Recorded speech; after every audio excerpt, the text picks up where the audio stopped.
Open market में पाकिस्तानी रुपए जी भेट में अमरीकी डॉलर वधिक 70 रुपया सस्तो थी वियो आहे।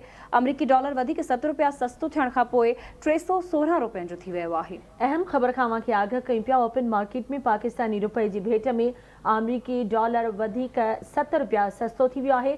अमरीकी डॉलर वधिक 70 रुपया सस्तो थियण खां पोइ 316 रुपयनि जो थी वियो आहे। गुज़िरियल ॾींहुं ओपन मार्केट में डॉलर 5 रुपया सस्तो थियण बाद 323 रुपयनि जो थी वियो हुयो। ओपन मार्केट में पाकिस्तानी रुपए जी भेट में अमरीकी डॉलर वधिक 70 रुपया सस्तो थी वियो आहे। ब्रेकिंग न्यूज़ हम आसा शेयर कर रहा आहियूं। ओपन मार्केट में पाकिस्तानी रुपए जी भेट में अमरीकी डॉलर वधिक 70 रुपया सस्तो थी वियो आहे। अमरीकी डॉलर वधिक 70 रुपया सस्तो थियण खां पोइ 316 रुपयनि जो थी वियो। गुज़िरियल ॾींहुं ओपन मार्केट में डॉलर 5 रुपया सस्तो थियण बाद 323 रुपयनि जो थी वियो हो।